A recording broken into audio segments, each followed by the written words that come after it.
What's poppin'? What's poppin'? You are now watching Juke Boy Sports Show.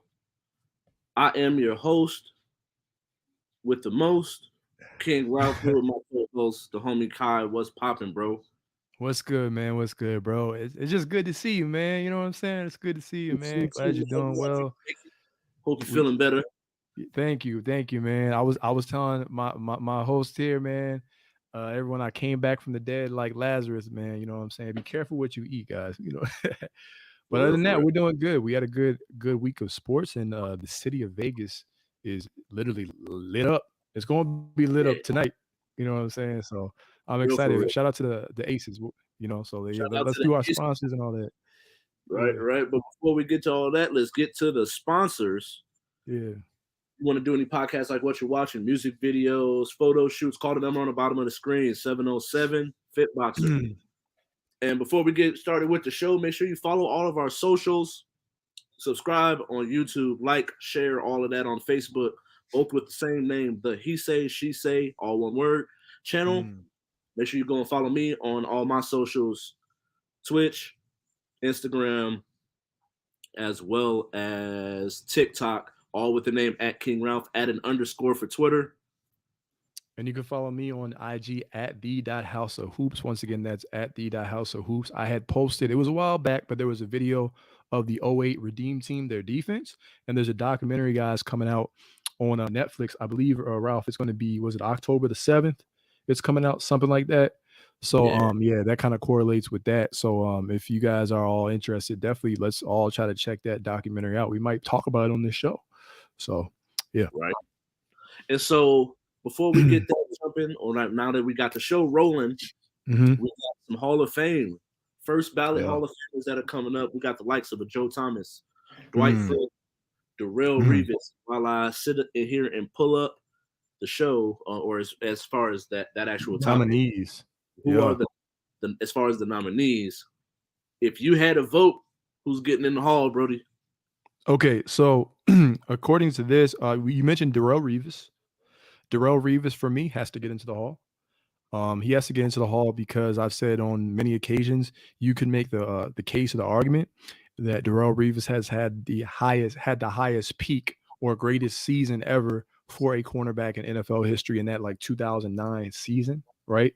So if you're just talking single coverage, man coverage, not necessarily even making spectacular plays like a Deion Sanders or whatever, Darrell Revis was that. We saw on I Am Athlete Ralph many a times, Brandon Marshall, Chad Johnson, all those have given him his flowers. So I think when you're just talking about locking up people, Darrell Revis really did that. He had a whole island against him. The only person who I really saw him, get him was Randy Moss, the great Randy Moss on a play, right? So Right. Darrell Revis, I like Dwight Freeney. Dwight Freeney was the one guy I saw who really battled with Jonathan Ogden, the great Jonathan Ogden, our first ever pick for the Baltimore Ravens. So I'm going to go with Dwight Freeney. There was and I'll give you like probably like one more name and swing it back to you. Just pick three. I saw some other first year eligibles like Chris Johnson, Cam Chancellor. You have the Randall Cunningham, Sean Alexander's, Mike Alscott's not in there. I'm gonna go with a lot of receivers. But you know what I'm gonna do? I'm gonna go with the likes of I'm gonna pick a receiver because it's hard to be a receiver. Let's roll with Reggie Wayne. I'm gonna roll with Reggie Wayne and maybe Steve Smith Sr. Obviously, we talked about this, I think, on the show before, as one of the receivers. Both should definitely be in there. They have over 10,000 yards receiving. Steve Smith has played with many different quarterbacks, so yeah, I'm gonna go with those two guys and roll from there. But there's other people who are deserving. I just think those should be locks. True, Yeah, true. those should be I locks. agree, man. What do you think? Like for me, man, it's like Mm, when I start to look at it, there's a some lot of people, good players. man, it sucks because certain people, I don't think they had a long enough career, Yeah. Ooh, like Fred Taylor. Fred like Taylor. Johnson is someone. Hmm. Um, if we were talking about more than just first ballot Hall of Famers, I would bring up Fred Taylor because Okay. he would definitely get my vote. But then you Mm, got someone like a Chris Johnson, yeah, but I just don't see it. I don't Um, see it either. unless he had if he would have had like an injury that stopped him, Mm. then it would be like more of a case for him because it was like, all right, he was like the great, one of the greatest from his era, but he was derailed by an injury. But Right, then you right. got the likes of like a Cam Chancellor, who Yeah. really only was able to play for a certain amount of time, but then in that time period, It what was he was able historical. to do as one of the leaders of that Legion of Boom, one of the greatest defenses in all the Mhm. NFL history. So I just don't see a world where you're one of the key pieces of that and you don't make the Hall. Oh, yeah, I think I agree with you on that. Yeah, I But agree with you on that. now, first ballot, Mm. and there's still people that haven't got in. I'm just not going to put you in over Fred Taylor. Right. I'm not going to put you in over a Steve Smith Sr. Mhm. Um, even like someone else that's on that list as well, Matt Forte. Okay. Where like, but then it's like when you start to really truly think about it, Matt Forte came up a little short Yeah. of 10,000 yards. I would say he's an underrated back. Matt Forte was nice. Right. Yeah. So it's like Underrated back. Yeah, I yeah. see him being, I can see him getting in. Mhm. I just don't think he's first ballot. But I definitely think the three that were mentioned up top are surefire Hall of Fame. Okay. What Thomas. about Mike Alstott? Because I feel like he's out of his position. I feel like he's the best, probably. Like, is what I'm just curious. Like, I feel like just off the strength. I wouldn't put him over Matt Forte because he wasn't Okay. like Okay. he was a compliment to a Warren Gunn. I could see that. Yeah, you're right. You're right. Like Forte was there, what he wasn't the compliment to anybody. He was practically the offense. It was him and what I think Marshall was there at the time at one Right. point with him. So with Matt Forte, and then you put him where you can put him in different eras Mhm. because he was such an amazing pass catcher to where Yes. now he can play now, even at the size that he was at. What was he, 6'2", 220? Mhm. Still catch the ball out the backfield, line up as a receiver, get Mhm. you 6 yards, 6 seasons over 1,000 yards Mm. with his highest total at 1,300. And I think he had 9 touchdowns in multiple seasons. In Yeah. three seasons he had 8 or more. 4 seasons he had 7 or more. So Mhm. it's like, but he didn't play. He really only played for 8, 9 years, and then really it was like 6 or 7 of those was his prime. Right, right. So it just makes it where it's a difficult conversation because we always talk about it. It's Hall of Fame, not the Hall of Mm. Miracles. Exactly. So when we start having that conversation, that's when you start to wipe away like James Harrison. I don't really know. See, here's my only pushback, and I get where you're coming from in a way, but for me also, I'm just being objective with it. Like to me, I'm of the D'Angelo Hall mindset. I remember if people remember this, he went on I think NFL Network and he compared James Harrison to JJ Watt, and he talked about the numbers differences. Everyone just would boost up JJ Watt, but JJ Watt also dealt with injuries, and then the second half of his career, whatever. But he was like James Harrison has the same. He had identical numbers, and for me, I will always go back for J. I will always go back from the dad. Go to bat for the dad from Good Times, aka James Harrison, because like I'm with him. I always feel like he's underrated. Like I remember what he did, bro. He was actually a former Raven on the practice squad. We released him. He went to the Steelers and wreaked havoc on us. I think I could be wrong if he won a Super Bowl MVP, but I know he made a play when he ran 92 yards. I remember that in a big moment. For me, just my personal opinion, I have to give credence to that. Like James Harrison was kind of everything I looked for in an undersized defensive end. And I think he's underrated. So when we talk about first ballot, I get it. Like it's kind of hard because I think we're talking about someone who was an underrated player. So I don't know, but I wouldn't be mad at it. But I need to know who else is like in front of him. Like you have the Simeon Rices they talk about. But after Simeon Rice, for me, he could I think James Harrison might be he might be the best guy in that list of defensive. I mean, oh well, linebackers. Okay, Willie McGinnis. Willie McGinnis, Tequila Spikes, Brewski. Okay, so maybe I would put him like number 4 Yeah, out of that. But I then you put. have Zach Thomas here. I He's would say somewhere. Brewski didn't do it for me, man. He did it, but he got the rings. But He was a really good team. yeah, Like, he played his role on his team very well. Like, right. I don't know, he just didn't do, like, he didn't pop off the tape for me. Okay. Where, at least James Harrison popped off. Like, tape don't lie. Like, that's gonna end up being one of our hashtags. Honestly, I was thinking about it earlier today when I was talking my boy about like branding and social media stuff. Tape don't lie. We bring this up all the time. The tape does not lie. When you watch the tape, James Harrison pops off the screen to you. But when we start having that conversation, when you start comparing people, I got J.J. Watt has 5 seasons with 8 games or less out of the 12 that he's played in, and he still has 103 sacks on a bad Houston team too. Exactly. Yeah, that's true. Where James Harrison is like 10 sacks less in more full seasons. Right, with better players on the outside, everything. Exactly. Yeah, so that's where we start to have that conversation. I know I don't want to take it too far off topic, but I do think that James Harrison should be in the Hall of Fame. I think he was one of the premier edge rushers from his era, underrated or not. The numbers don't lie. The tape doesn't lie. That amazing play in the Super Bowl against the Cardinals to end the half. And that's one of the greatest Super Bowl games. But when you start to think of the Santonio Holmes catch, the Larry Fitzgerald quick and out. Yo, they should have won that. Right.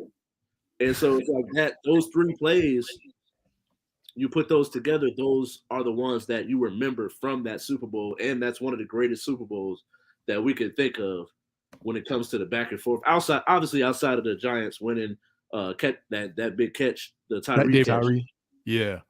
Against the Patriots, like to end their undefeated season. Like outside of that, they're still one of the greatest games, top 3, top 5 games ever played. And so we brought it up earlier. Las Vegas Aces complete the gentleman's sweep like we both predicted. Yeah. Sometimes we know what we're talking about. Man. But Las Vegas Aces, gentleman's sweep of the Connecticut Sun. They win in game 4 after getting blown out in game 3. So I was a little nervous about my pick. But I was like, you know what? It's their first game back. They were getting demolished. Right. In Las Vegas. So, and I went to game 2, sold out crowd, record crowd. So as the first professional championship for this city, where the Golden Knights were close, Raiders is another that we don't talk about the next topic. Oh man. Yeah. And then we got the Aces. So it's a professional championship for the city of Las Vegas. As us, we've both lived here for the majority of our lives. How big is this win for the city? It's huge. It's huge. In the words of I'm gonna actually quote Lil Wayne intro I think he had. He's like, I feel big. It's like I feel colossal. That's what it is. It's a colossal win, and it's colossal. This is a WNBA. Also, we need to shed more light on that league. This league has so much talent. It has had talent, but I think now what we're seeing, I want to put my words in the proper perspective. I feel like the league itself is evolving, and at the top of that evolution is teams like the Aces. And so for them to be able to do that with a first-year head coach as well, right? I mean, everything. It's a first for the city. It's a first for the coach. It's a first for a lot of these women, these amazing women who play this game. So it's going to be huge. The parade, I'm sure, is going to be amazing. If you guys have seen some of the videos of Asia Wilson and Kelsey Plum, and just living it up, play that Ja Rule, living it up. For all the people that are living it up. But it brings joy to me, man, and I'm really happy for them, especially for them to bounce back the way that they did, because they got punched in the mouth, but in that game 3, because I actually got a chance to see it. Me and my dad were watching the game. I didn't see it live at the game, but you expected there to be a fight from the Sun, and that's what usually happens when you talk about, oh, well, before you get swept, they're gonna do their whole shot. And I told my dad, I was like, well, they're probably going to come out and win the first half, and the Aces will come back. But they always seem to get it to like 12 points. At one point, I think it was low as 10 in game 3, but then eventually they pulled away. And what do you call it? Becky Hammond called off the Dogs, but then they just took care of business in the clinching game. So shout out to Asia Wilson, shout out to Kelsey Plum, shout out to Chelsea Gray, shout out to all of them, shout out to the coach, shout out to the people who worked at the arena this season, who put in the tireless hours and everything. And also shout out to the fans for supporting this team, for supporting what they're able to do in the city, and live it up. It's their moment. They deserve this. And it's huge. They actually get a chance to say that we were the first, because the Knights, when they were here, they almost did it. Yeah, but as Brandy, but as Brandy was saying, almost doesn't count. Right. So there you go, man. I'm on my R&B stuff today. But what do you think, man? I'm excited, man. Like, I think it's huge, bro. Like, I think with the era that we're in with female empowerment, I think it's dope for them as women to be able to win the title. They've gotten close, losing to the likes of Elena Delle Donne and the Mystic, losing to the likes of Seattle Storm, Breonna Stewart, and that squad that they got over there. So finally being able to beat them to get here, right, while also just where they started from, like where me, I've been following this from the beginning. I remember when we got when it was first talked about the San Antonio Stars, which is what they were before they got here, moving here, and then we already had Kelsey Plum, and I was a huge fan of her at Washington. Then that year we draft Asia Wilson. Next year after that, we get the likes of Jackie Young out of Notre Dame. Then we bring in a Liz Cambridge, and then more and more talent we start to accrue, to the point where we got this great team, but now it's like we keep getting to a certain point. And shout out to Bill Laimbeer, who was the coach before, but he just wasn't able to get them over the hump. So having some people like that who are able to pass down that game to the players that we had on the team was amazing. But then once we get a Becky Hammond, I just felt it. Like, one, she was an amazing player, played in the WNBA, learned under Greg Popovich. So you understand the team aspect, but then at the same time, we have such an amazing team when it comes to just individual talent. So I think that it was a loss at first when we lost Liz, and then we also lost Angel McCoughtry as well. Yeah, the guard.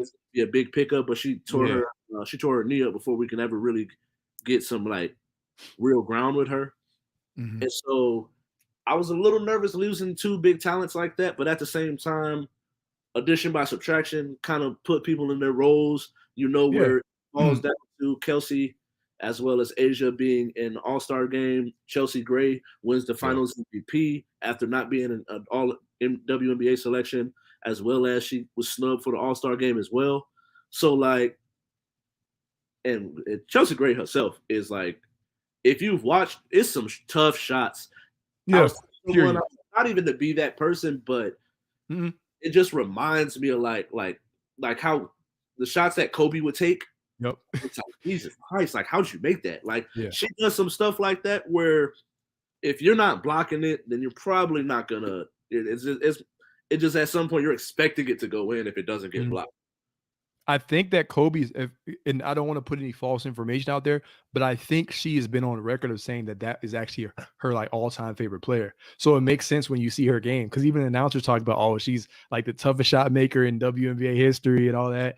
And they say, well, the defense wants her to take those shots, even though she can get it, but if she makes it, you live with it. I'm like, oh man, that sounds just like, rest in peace to him. But we want to, obviously want to put the light on her. But yeah, she's a student of the game, and she's amazing. So like, not to take away from what you're saying, but they have talent at all three levels. Exactly. Yeah. And so for Oh, them, yeah. if you're watching this, parade starts at 5:30. 5:30. Caesars will end at Bellagio, which is another topic in itself. I feel like that is just across the street. Where when the Chicago Sky won, me and my mom were talking about this because I was like, my mom was in the city when it happened. I was like, I feel like they were going down the road for a minute. She was like, yeah, they were going down Michigan Avenue, which is one of the busiest cities in Chicago, in downtown Chicago, where like the Aces get half a block. Yo. So it's like I feel like it's Crazy, slight man. disrespect. It is what it is, but at the same time, it's dope. I'm happy for him. Yeah. I pulled my cup up because Asia said you can't show up unless you take 4 shots. It's a 4-shot minimum. What'd she say? She said she was 6 bottles deep already or something. I saw. And that's the thing I love. Like I love their energy. Yeah. And they seem so personable. They're amazing athletes, and so I'm super happy that they got that dub. Shout out to the Las Vegas Aces. Cups up. Cups up. I got water today, but yeah, man. Maybe next time I got it though. Exactly. So NFL week 2 is wrapped up. Yeah. Had crazy comebacks. Man, I ain't gonna lie, I was talking to my boy earlier today. And like I seen the Ravens up 20-0. Yeah. So I was like, cool. I just got off work. I just got home from work. Take me a little nap. Well, I get up. I look. Like, what the hell? How we move? And then I go and I see the highlights, and I'm like, bro, run the football. Yeah. I get so irritated with just athletes in general. Like, so there's sports in general, because I'm not even going to put this on Josh McDaniels. But although the game is forever evolving, there's certain things that just they're never going to not work. Right. Having a dominant big in the NBA, a Joel Embiid type player is always going to work. I don't care how the game is being played. Shaq will dominate in every era. Running the football is going to save the clock and kill the clock and save your win, preserve your W if you run the football and you're up by 20. Yeah. So it's like, it just gets me so frustrated. Then it's like, then on the other end, you got a Lamar Jackson. I feel for him because he had a heck of a ball game. And I just know I've been avoiding watching any type of analysis on that game because I just know they finna throw someone gonna throw Lamar Jackson under the bus as if he puts his hand in the ground and lines up on defense. Yeah. Then you got the Browns being up by 2 touchdowns with 2 minutes left, lose that game. Then you got, what was the other one? Because it was the Ravens, the Raiders, the Browns, and it was one more that I missed. Oh, the Saints went. Jameis decided to give gifts to the. And Devin White said we knew he was our quarterback. What was it? Whenever or something like that, or we knew what he was like. And so we knew he was going to give us the ball. And he said he threw 30 interceptions last year, so we knew he was going to give us the ball or something like that. Right. Bruh, that's straight shots. And then so I placed me a bet. And you lost? I definitely. I lost. All my homies lost their bets on the Browns should have won that game. My parlay didn't hit. And the Colts got. Oh, they done. Like, what was it? Man. They didn't even put up any points, bro. Bro, the Jags winning that division now. We both about to be wrong, man. Right. Right. I didn't see that coming. I knew the Jags would be better, but I didn't think this. I'm like, man, they about to just off the string. I'm so hurt, bro. Yeah. But some things that stuck out to me. One, put some respect on Trayvon Diggs' name. Really good job in that matchup. With the Cowboys versus the Bengals when guarding Jamar Chase, kept him like 2 catches for less than 30 yards. Right. Well, not being guarded while guarding Jamar Chase. As well as what was it? Darius Slay against Justin Jefferson was able to lock him up. after we've both give Justin Jefferson, as you say, he's 1B to 1A. 1B. Yeah. I still not ready yet. You got to show me stuff. Yeah, no, like this that's just fine. makes me go like, because Darius Slay's not locking up Devontae Adams. Mhm. So, and that's where like I think that when you start to get that 1A versus 1B, that means you're close, and I'm just not willing to succeed that yet. But that's one thing that like I think that it's been some good football, it's been some sloppy football. I still think we're in week 2, so that is some teams will get that cleaned up. But those comebacks are definitely going to be the story. Shout out to Tua and that Fantasy owners and all that. Hey, Lamar Jackson and 42 points. got me 82 points. Like going into the Monday game, Monday games, I was beating the guy I was playing with just those 2 players. Woo! Oh man, you was like, man, I'm set. Right? I'm cooking. Oh man. No, it's up to you, bro. Yeah, so I want to say, yeah, Justin Jefferson. I don't think one game, and I'm not saying one game, but I don't think one game defines him. But then again, I think once again, we and I should say probably maybe even the media, we are so enamored with Justin Jefferson and right, and it's okay to be enamored by Justin Jefferson that yet again a second game, Cooper Kupp dominated again, another game, and so I'm like, well, maybe I need to hold my horses because I even said Cooper Kupp was a top 3 receiver. I think I had him. I had Adams. I think I would say Adams, him, and Hill at the beginning of the season. So I think, and I had Justin Jefferson number 4, and I guess I just raised him up or something like that. So I want to correct my statement. I have Kupp at number 2 or 1B. Throw Devontae Adams the ball. Josh McDaniel or Derek Carr, whatever. I don't know. Make sure that Devontae Adams never has just 2 catches in the game, man. I don't care if he has Jalen Ramsey on him. Make sure he gets the ball somehow, but be smart about it. Force feed him. Yeah, feed him the ball, man. That will open it up for Waller and Hunter Renfrow, all that. But what stood out to me was this. The Baltimore Ravens have no pass rush. Bowser, Achilles last game of the season versus Steelers. So he's not there. Ajabo, you drafted someone with a bad Achilles. He's not going to be back for a while until we get an update.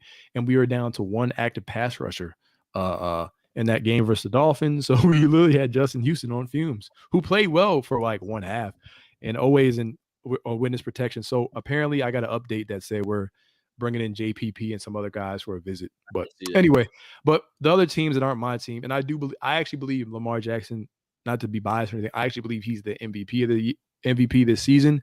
Based off of value, he's proven it. So Allen and all of them, they can do their thing. I saw the game last night, but if Lamar plays that well and you still lose, no, that boy is the most valuable player. But they're not going to give it to him.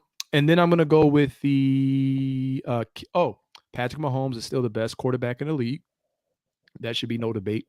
The Eagles are going to win the division, the NFC East.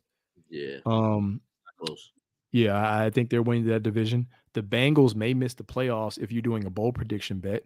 Joe Burr is ice cold with the throws right now. And that offensive line, despite them spending money, isn't doing any protecting of him. But I noticed some film. That's why I like Twitter. They always show these film. His pocket presence is not that great, actually. And so some of the sacks he's taking is actually on his own. So let's see the Bengals, because they have enough talent, but now they're meeting they have to meet expectation. I remember me and you, we talked about this. I said, Ralph, I believe there's going to be a target on their back and they're going to get humbled because there's expectation. I said, I don't have any ill will toward them, even though they did, do whatever to our backups and they talk crap. But I said, they're going to get humbled. I said, I'm going to say nothing, going to get humbled. And so now people are kind of, oh my goodness. So that will be one. And then probably my last one is that Bucks defense. And me and Tar, shout out to Tar, we talked about this. We were talking about the NFC is wide open. We're trying to figure out what teams and all that.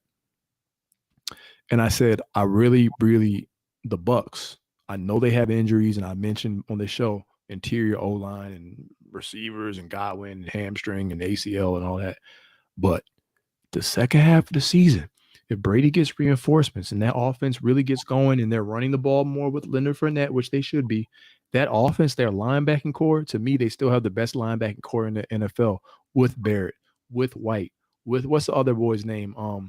The dude who's been there for like 10 years now. Levante Who David. Yeah, Levante David, right? Who finally got his ring. They're still there. And now their young corners, Ralph, have stepped up even more because their young corners, they had talent. They were just young when they were in the Super Bowl and they won. Now Carlton Davis, and I think it's Whitehead or whatever, their corners have stepped up. So now you have to attack them in the slot. And their slot corner is serviceable. He's not all pro, but he's serviceable. So if Brady can get some weapons, they can run the ball. Jameis Winston's going to turn the ball over. The Falcons with Mariota, they're playing well right now. That's another takeaway, but they're not going to win that division. Watch out. I know it's week 2. We're going to probably sing a different tune for a lot of teams 10 weeks from now. We get that. But never count out Brady and the team if they can get healthy. So I think that defense in the run game is going to probably carry a 45-year-old Brady more than when he had to pass in years past. Oh, that was a bar right there, Ron. Past the years past. All right. So that's what I got, man. I don't really have anything else. Oh, the Lions. I think we agree the Lions. Okay, yeah, they look good. Yeah, they're legit. They're legit. They're legit. All right. But Thursday night football, we got Steelers and Browns. So and it's your division, but we're gonna get some good football on Thursday, and I look forward to that. So on to the next. Someone we were both huge fans of coming out of high school. Regardless of how you feel about the decision or where he chose to go to college, I think both of us coming out of high school, if we had an opportunity to go play for Penny Hardaway, we would have taken it. But he has since left there, and I think he's playing for Eastern Michigan, and which is in his hometown or close to it, if not. But he was just arrested on and charged with illegal possession of a firearm while also altering the ID of a firearm, which is the more pressing act or whatever. Pressing, of the 2 counts. Yeah, has he ruined his chance of being a top 10 draft pick? I'm going to say no. I don't believe he's ruined his chance because that's what is a chance? It's just a chance, right? I think he has a chance. Do I believe he will be a top 10 draft pick? With all due respect, probably not. And the only reason why I say that to answer this question is because I always say when I'm presented with new information, I'm willing to either change my opinion or if it's not even change, I'm able to expound on it more. And I think Emoni Bates is talented. We're not knocking that. We know his talent. We know where he's ranked coming out of high school, projected number 1 pick, blah, blah, blah, etc. But his dealing with Memphis, him not really hitting the ground running. People saying, well, he needs to spend another 2 years in college at least. His measurables, and I think I sent you something with his vertical leap, his wingspan. It was crazy. They said even KD wasn't like this and that. And I think the bigger issue for him, Ralph, is going to come down to because people compared him to KD, and me and you, we always talk about how great of a scorer and player Kevin Durant is. That can be a knock on you when you don't live up to that and you're making him try to fill shoes that he's not. KD is one of one. To this day, I tell people like KD is that guy. He was on Team USA at age 19, giving Kobe and all them dudes work and scrimmage. Like, come on, these are like all-time greats. You know what I'm saying?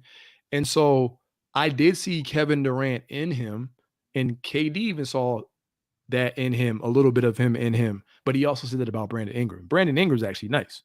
So I think that we need to just temper the expectations. Some issues at first too.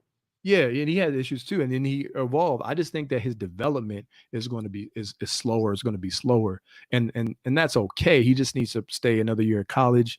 I think with this thing, it probably puts a bad light on him, or I know it puts a bad light on him. But if he goes and balls out, I think his stock can rise.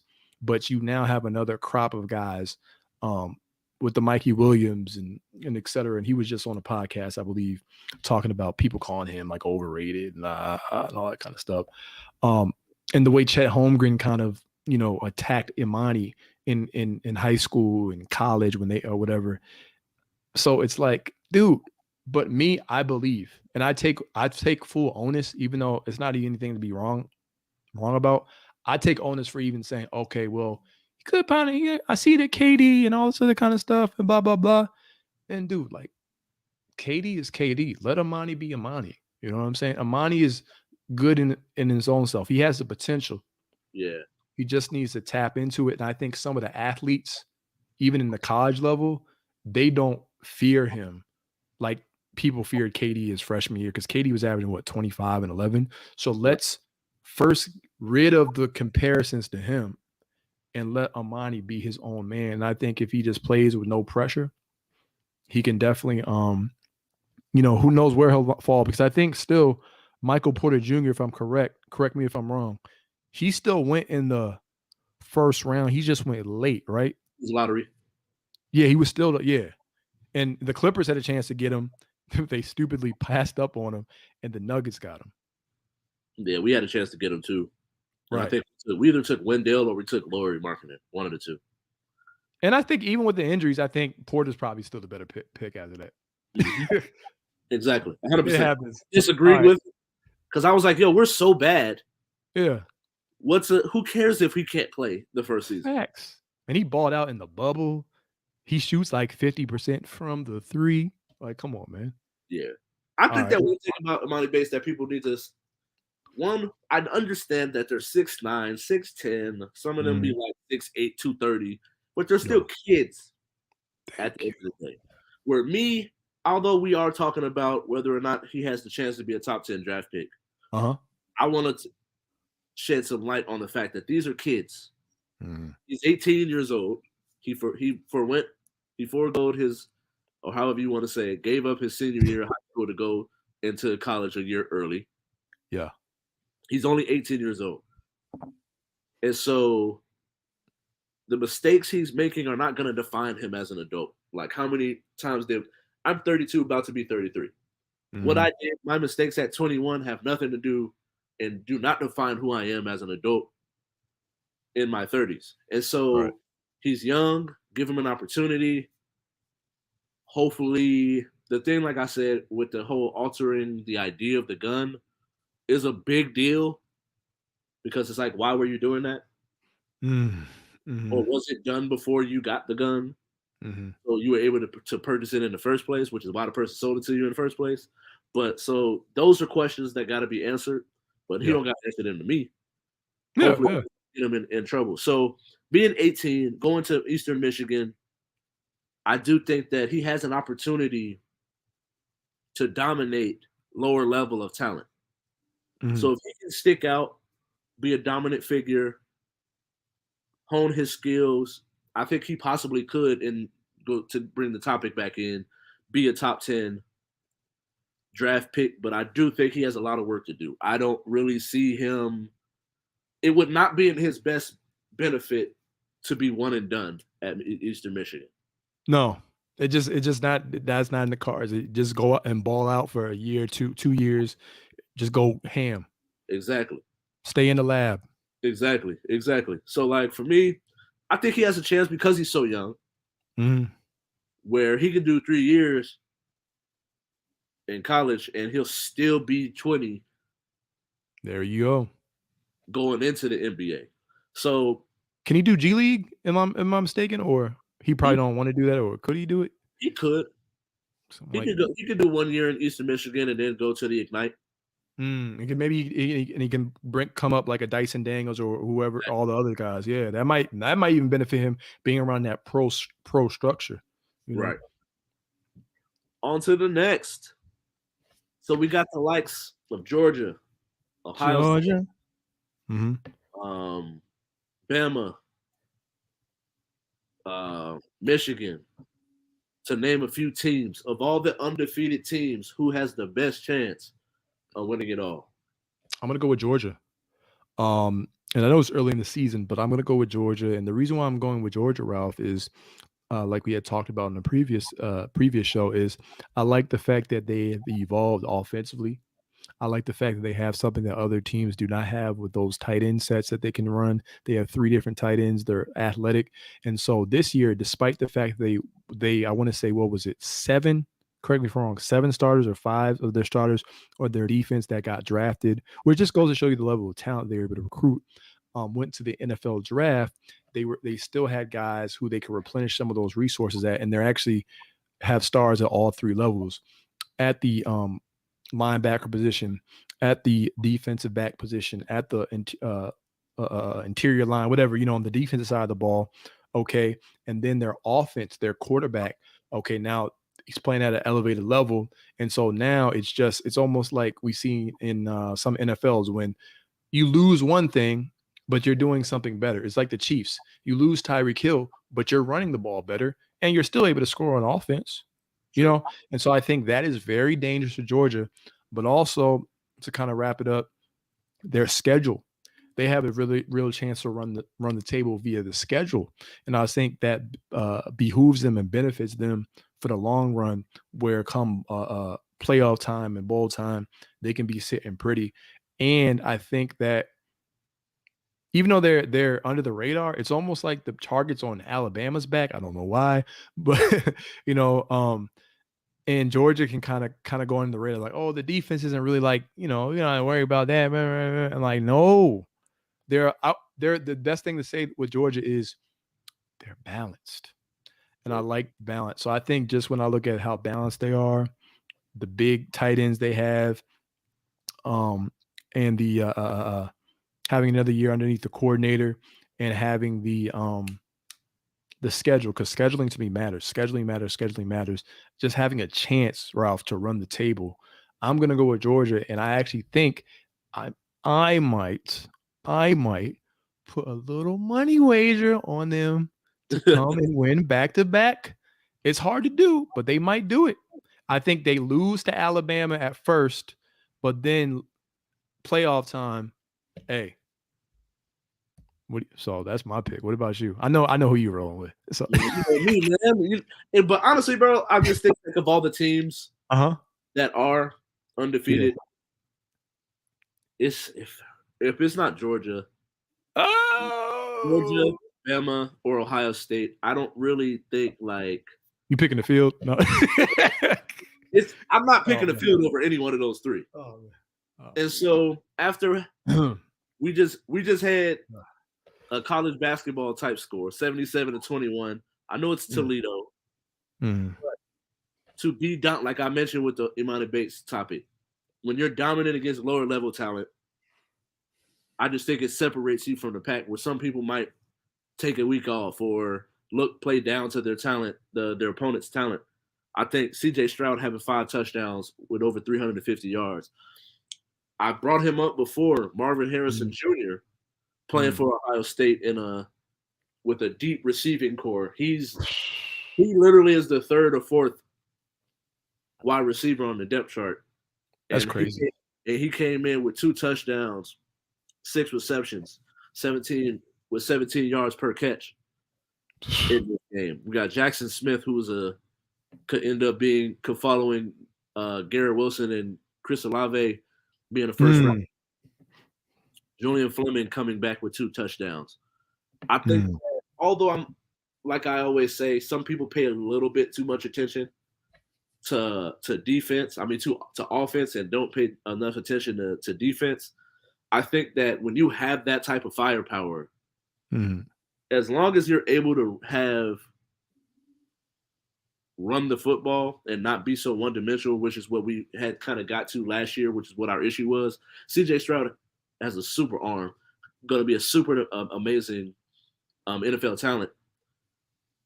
But at the same time, when you're that deep on offense from the receiving core, then you have Dallin Hayden going for 17 carries for 106. Then you got Mayan Williams, 10 carries, 77 yards.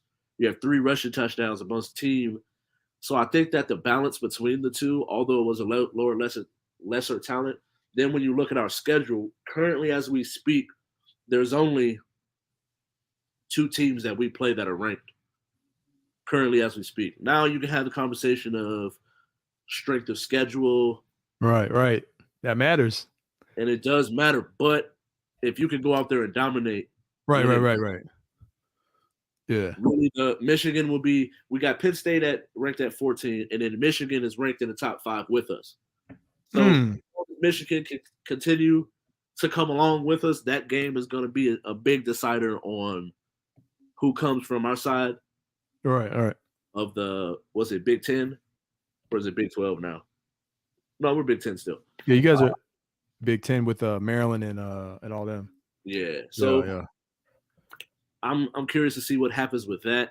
I think I got Ohio State having the best chances of them all. But if it's not Bama, if you're not starting the argument with Bama, Georgia, and Ohio State, then there's no argument. I'll give you Michigan based on the success that they had last year. But I still said I'm a Ohio State fan. So no, what you said about the schedule is huge, because when I look at Georgia's schedule, okay, they play Kent State. Shout out to Kent State. That's a school I went on tour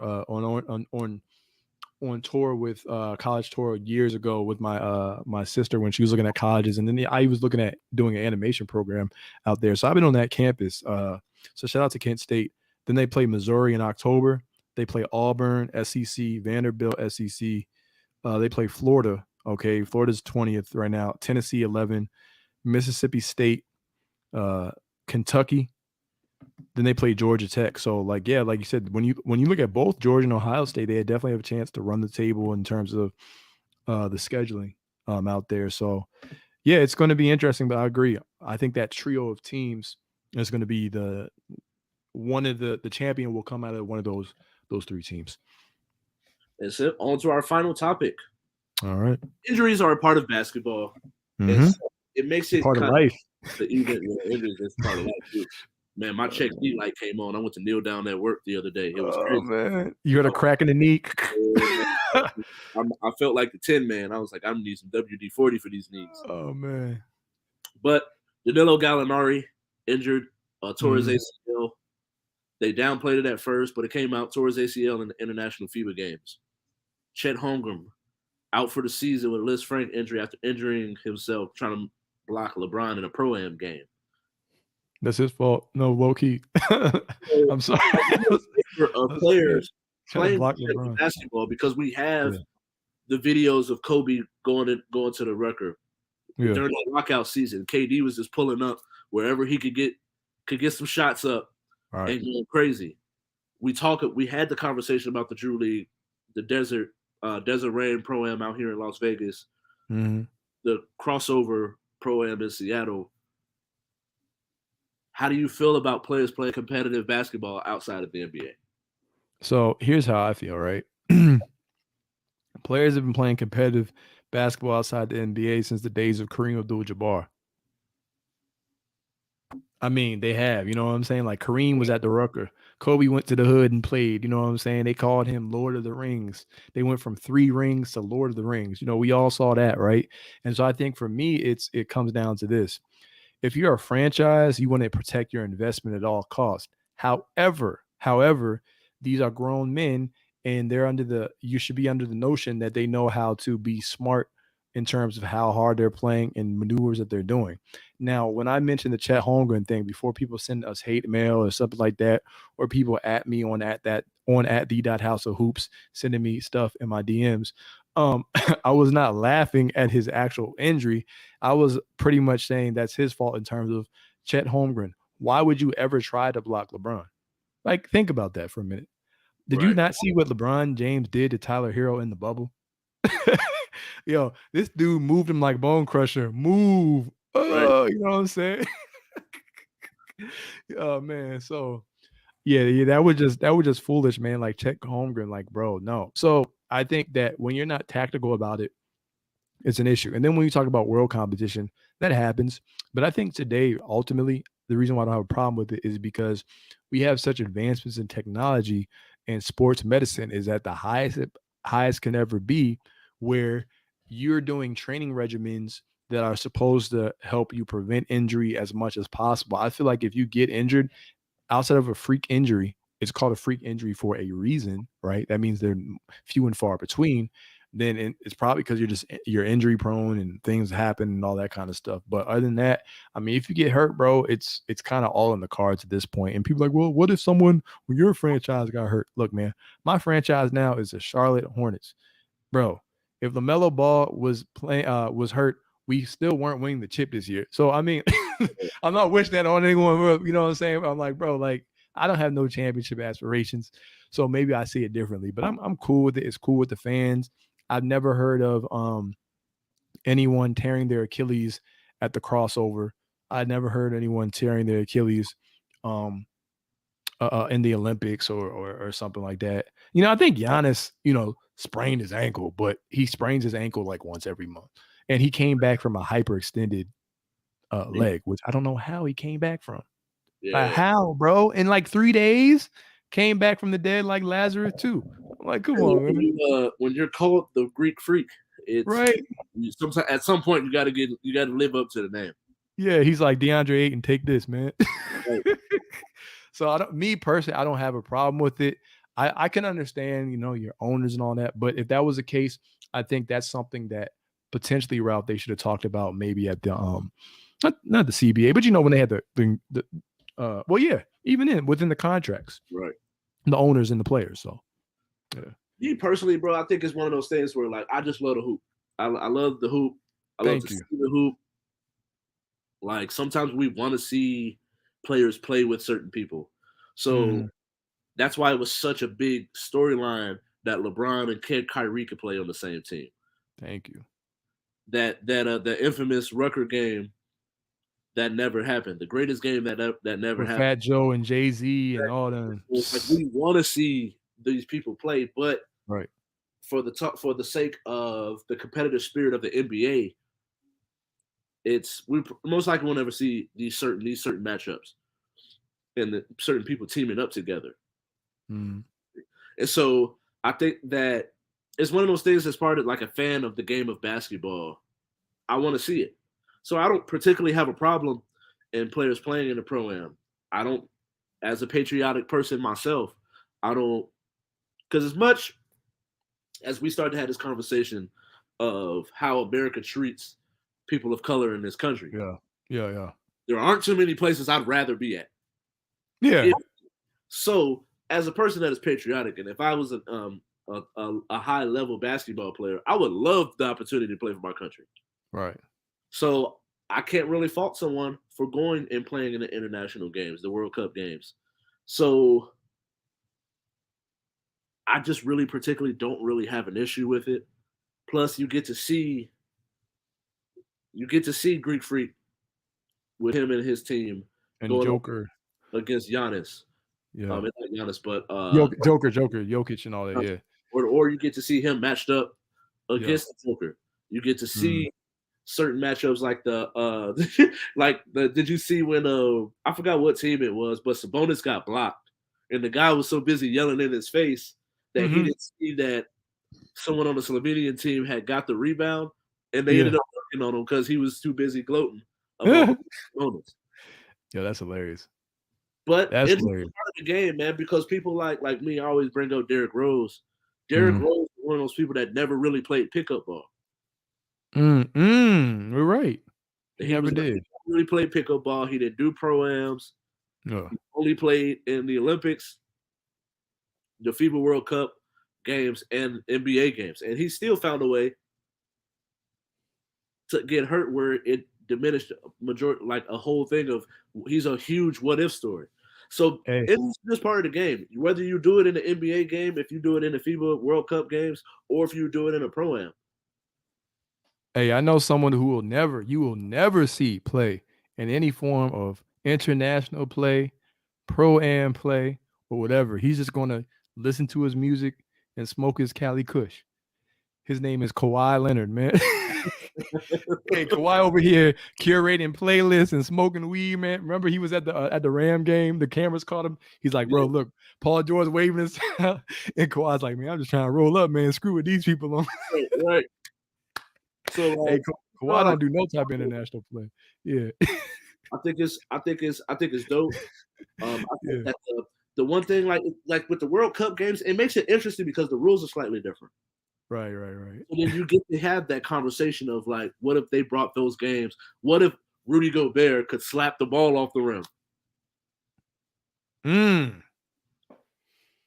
Yeah. So like, we don't get those types of conversations without watching them attempt to do it or even having the possibility of that happening.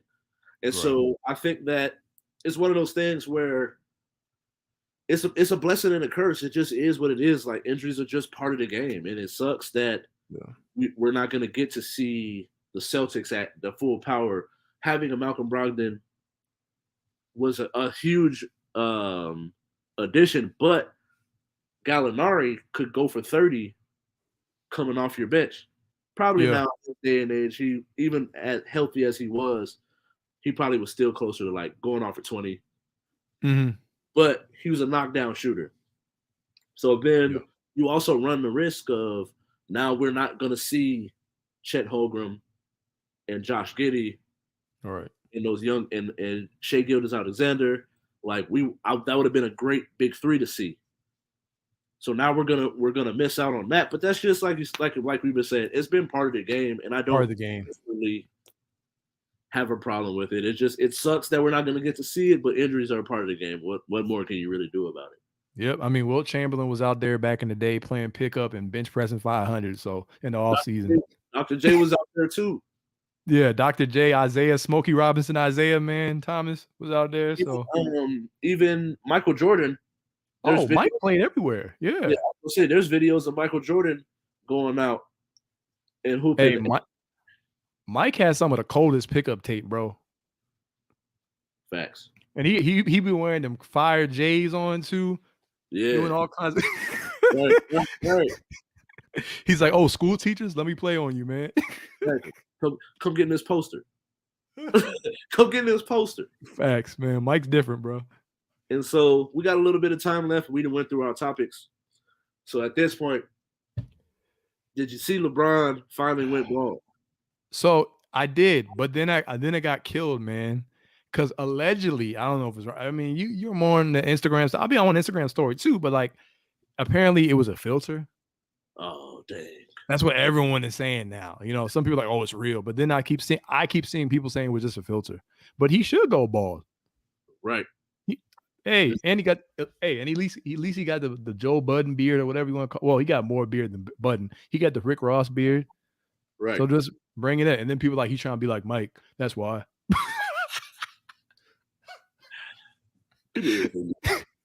Bro, stop comparing him to everything, man. Don't leave Mike alone. And I wanted to bring this up in the Emoni Bates topic. Because it's like, it's okay. I get it. We see certain things that are similar. We see certain people that we haven't seen anything like them. We've never seen a Kevin Durant, 7 foot, but can take point guards off the dribble. So like, you immediately want to look for, or you see someone who's tall and skinny, Brandon Ingram. You see Emoni Bates. But it's like, when you watch them play, the only thing that's similar is the body frame. Right. But then when you watch them play, they're not the same. Then it's like, all right, cool. Then you got LeBron, who totally I different. never understood why he was compared to Mike when he's the closest thing to Magic. Thank you. Then it's like, you get Luka Doncic, who is a modern day Larry Bird, but then they start comparing him to LeBron, and it's like, bro, people play completely different. Right.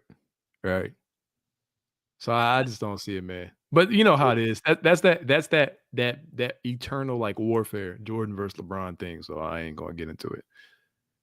Yeah, it gets old. It is what it is. It is. Got to get ready for this parade. Hey, are they letting you bring? Oh yeah, you can bring drinks on the strip. There you go. Bring a bottle. You know, you got your card or something. If they don't think that you're over 21, Ralph.